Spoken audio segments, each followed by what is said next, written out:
Hi everybody, welcome to Live Blogger. In this tutorial series, we are building this product launch homepage using HTML, CSS and JavaScript. In the previous video, we designed this FAQ section. Now in this video, we will make it functional by using JavaScript. So when we click on any of these, we want to display the answers. So we will add the functionality using JavaScript. So let's get started.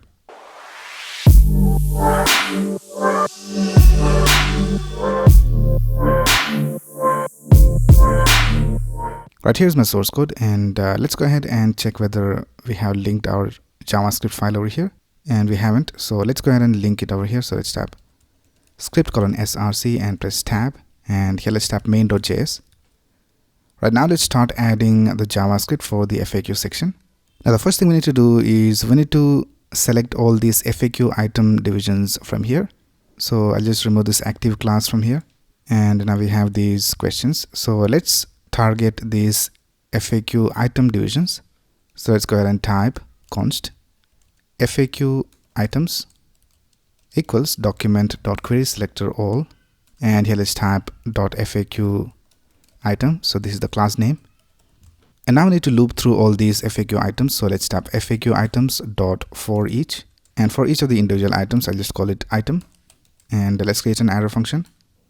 Now here we need to reference some of these elements. So we need to reference the FAQ question, which is this one right here. We need to reference the FAQ answer and also the FAQ icon, because we need to change the icon once it is active. So here let's go ahead and type const question button equals item.querySelector. So we are just selecting from this item, not from the whole document. So let's type .FAQ question, and let's type const answer equals item.querySelector FAQ answer. And let's also target the icon. So let's type const icon equals item.querySelector FAQ icon. And if you don't have any of these items, then I will just go ahead and return. So let's type if exclamation question button, answer button, or icon. I'll just return. Right now let's continue with our logic. Now we need to add an event listener to the question button. So this is the question button. So let's type question button dot add event listener, and let's listen for the click event. And here in this arrow function, let's write the logic to close all the other items first. So let's go ahead and type FAQ items dot for each, and let's call each of these items other. So this will be all the other items other than the particular item that we are referring in this for each loop. So here let's go ahead and type if other is not equal to item. So if it is not the item that we are looping through, and let's also add one more condition, which is if the other has a class called active. So we are using this class list dot contains, and if this is the case, then we'll just go ahead and remove the active class.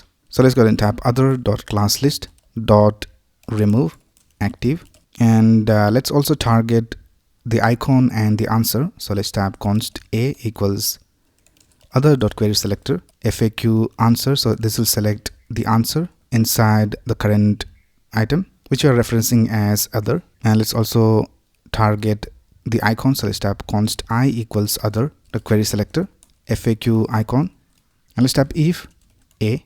So if you have the answer, then we'll just go ahead and add a style. So let's type a.style, and let's set the max height to null. And for the icon, let's go ahead and type i.classList.remove. Now here we can see in the HTML we have this icon called FA+.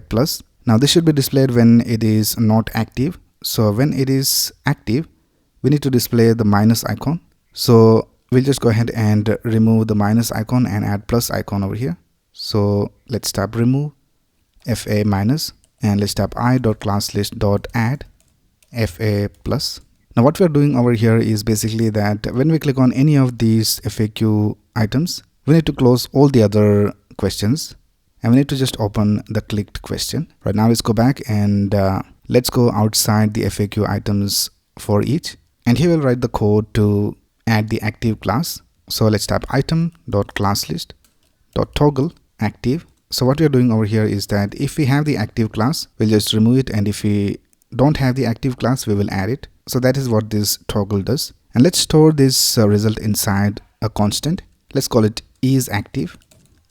So this constant will now be true or false depending on whether we have the active class. And let's use this isActive to change the styling of the answer. So here we can see for the answer we have this const called answer, and let's set the max height of the answer. So let's type answer.style.max height equals isActive. So if it is active, then we'll just set the answer height to answer dot scroll height. Now scroll height is basically the height of the content inside this element, and let's also append pixels. So let's type plus px, and if it is not active, then we'll just set it to null. And for the icon, let's type icon dot class list dot toggle.